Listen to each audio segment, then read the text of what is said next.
Léonie, 14.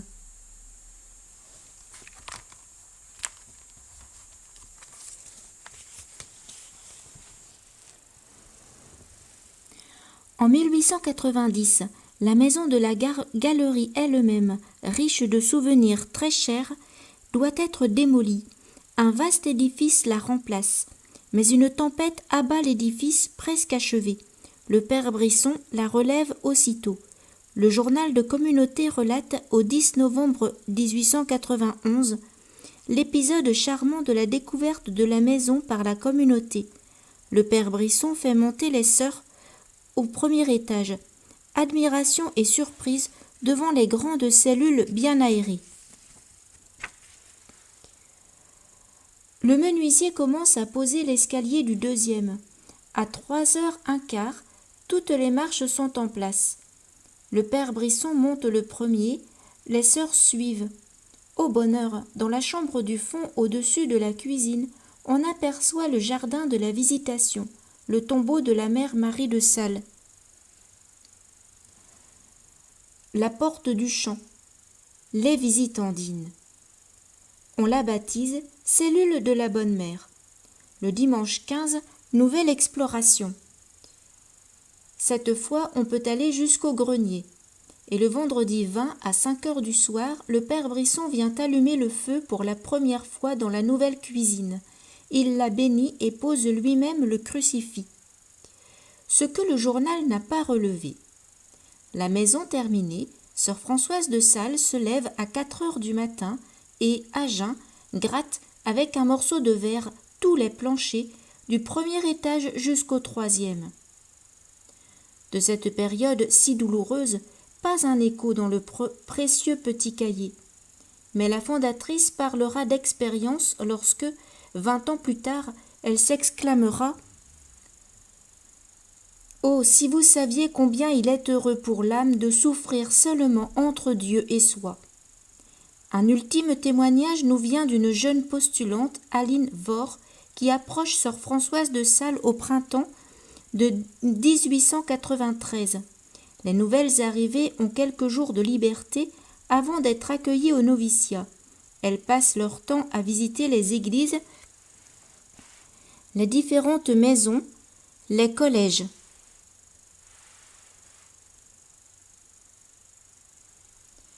En dehors de ces promenades, elles se reposent dans le jardin de la communauté ou sous les sapins chez le père Brisson. C'est là que l'aspirante aperçoit une religieuse qui, déblayant le grenier de la vieille maison, roule une brouette vers l'atelier du vieux Joseph. C'est sœur Françoise de Sales. Aline court demander à sœur Thérèse de Sainte-Maure, maîtresse des novices, la permission d'aller aider cette religieuse. Jusqu'au dimanche, elle ne la quittera plus, du grenier à la cave, de la cave chez Joseph jusqu'à l'œuvre Saint-Jean. Chemin faisant, Aline confie ses petits secrets et ses impressions avec la simplicité d'une enfant et la naïveté d'une pensionnaire. Le dimanche, tout le noviciat va se détendre à la Tuilerie. Sœur Françoise de Sales insiste pour que l'on n'oublie pas sa petite aide. Elle l'a bien méritée. Avec le mois de septembre arrive le chapitre général.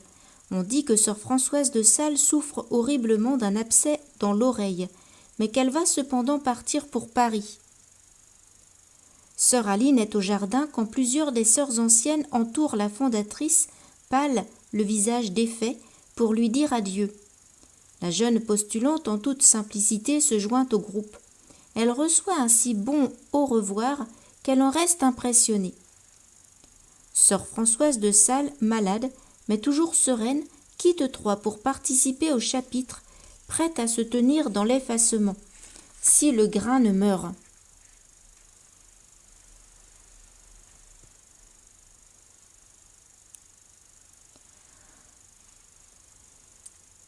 Il faut que la maison mère soit un foyer de prière et de charité qui rayonne dans toutes les maisons.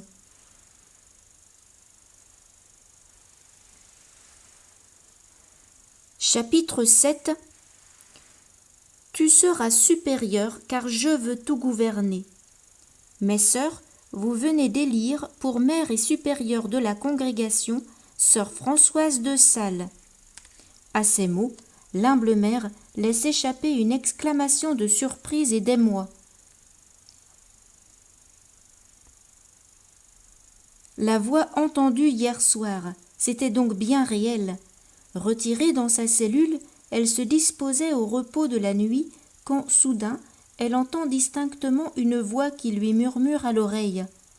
« Tu seras supérieure, car je veux tout gouverner. » Étonnée, elle se retourne. Qui a parlé ? Elle est seule dans la pièce. Personne à proximité de sa chambre. Une illusion peut-être ? Maintenant elle comprend, car je veux tout gouverner. Le Sauveur, son fidèle ami, veut mener lui-même la barque de la congrégation. Oh oui, elle lui laissera toute la place. Qu'a-t-elle à redouter ? L'esquif sera bien conduit.